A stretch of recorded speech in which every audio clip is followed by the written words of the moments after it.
जहाँ पर आत्मा की शक्ति, दिव्य प्रकाश और भी बढ़ जाता है। तो इसको सोचने से, यहाँ पर हमारी बुद्धि जाने से हमारा उससे कनेक्शन जुड़ता है। जैसे ये करंट, स्थूल करंट में हम प्लग डालते हैं तो उसमें शक्ति, पावर आने लग जाता है। इसी तरह से हमारी बुद्धि जब ऊपर में तीसरे ब्रह्मांड में जाती है तो हमारे अंदर ऊपर की एनर्जी अटैच होने से वहाँ की पावर हमारे अंदर आत्मा में आने लग जाती है और हल्कापन महसूस होने लग जाता है। यहाँ पर इस ब्रह्मांड में और भी हल्की और दिव्य शक्तियाँ बढ़ जाती हैं और दिव्य प्रकाश आत्मा में आने से आनंद की अनुभूति होती है। परम तत्व का करंट कहो, पावर कहो, एनर्जी कहो, परम प्रकाश कहो, ये आने से आत्मा शांत स्वरूप बनती है। आत्मा के संकल्प निसंकल्प अवस्था बनने लग जाती है। आत्मा के अंदर संकल्प टलने कम हो जाते हैं। आत्मा की एनर्जी वेस्ट नहीं होती। अब हम तीसरे ब्रह्मांड को पार करके ऊपर चौथे ब्रह्मांड माना चौथा आकाश तत्व में आ जाते हैं तो ये आकाश तत्व चौथा तीसरे से भी डबल बड़ा है।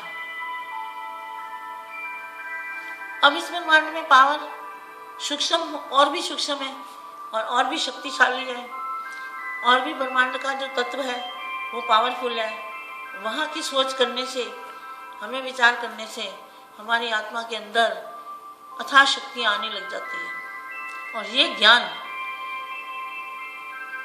बेहद का रचयिता कहो, जिसको ऊपर वाला कहते हैं। सब कहते हैं ऊपर में कोई बात अच्छी या बुरी हो, ऊपर वाले ने किया, ऊपर वाला सब ऐसा करता है, ऊपर वाले ने ऐसा क्यों किया, चलो ऊपर वाले की मर्जी है। तो ऊपर में कौन है?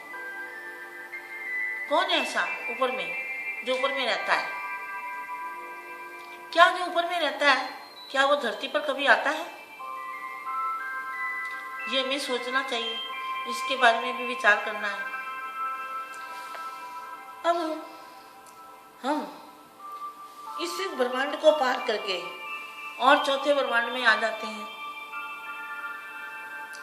ये ब्रह्मांड उससे भी डबल है, इसका आकाश तत्व उससे भी डबल है और पावर भी इसमें उससे डबल है, एनर्जी भी उससे डबल है, प्रकाश भी उससे डबल है।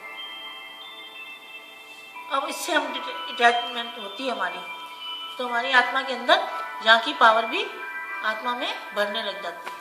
अब उससे ऊपर जाते हैं हम पांचवें ब्रह्मांड में, वो उससे भी डबल है, उससे आकाश तत्व उसका डबल है। अब इससे आगे जाते हैं छवें ब्रह्मांड में, वो उससे भी डबल है, उसका आकाश तत्व उससे भी डबल है और उससे भी सूक्ष्म है, अति सूक्ष्म है। अब हम जाते हैं सातवें ब्रह्मांड में, तो सातवें ब्रह्मांड में सातवें आसमान में अब आ गए तो सातवां आसमान क्या है, कितना बड़ा है और कितना पावरफुल है। कहावत भी कहते हैं, किसी को ज़्यादा गुस्सा आता है तो ऐसा कह देते हैं बड़े लोग कि भाई आपका तो दिमाग सातवें आसमान में चढ़ा हुआ है। तो सात आसमान होंगे तभी तो कहते हैं, कोई चीज़ का अगर नाम है तो चीज़ जरूर कहीं ना कहीं तो होगी।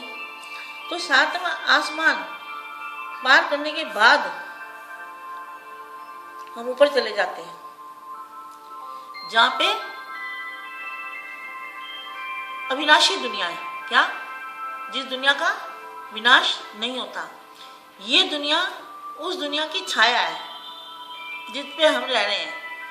ये नश्वर है, हर चीज़ यहाँ पर नाशवान है, कोई भी चीज़ सदा रहने वाली यहाँ पर धरती पर नहीं है। हर चीज़ का कभी ना कभी लाखों सालों बाद भी कभी ना कभी ये इसका विनाश होता ही है। मगर हम विनाश नहीं कहेंगे, हमें परिवर्तन करना है। हर चीज़ का परिवर्तन हो सकता है। सब चीज़ों को, हर चीज़ को तुम लाइट में परिवर्तन कर सकते हो, योग शक्ति से, योग की विधि से।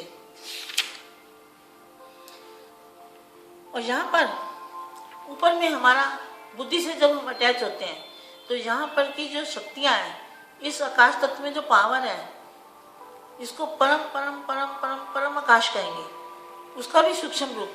अब हम ऊपर की और ऊपर जाते हैं, और ऊपर जाते हैं, और इसको परलोक भी कहेंगे। तो यहाँ की जो पावर है ये अति अति सूक्ष्म है, और यहाँ पर अति हल्की और पावरफुल करंट कहो, दिव्य प्रकाश कहो, लाइट कहो, यहाँ पर जो आत्मा रहती है उसका शरीर परम लाइट का बन जाता है, और आत्मा के अंदर खुद की रोशनी इतनी होती है कि करोड़ों सूर्यों के बराबर एक एक आत्मा की रोशनी जागृत हो जाती है। इसको क्या कहेंगे? इसको अमर लोक कहेंगे। यहाँ पर न जन्म होता है न मृत्यु होता है, इसको अमर लोक कहा जाएगा।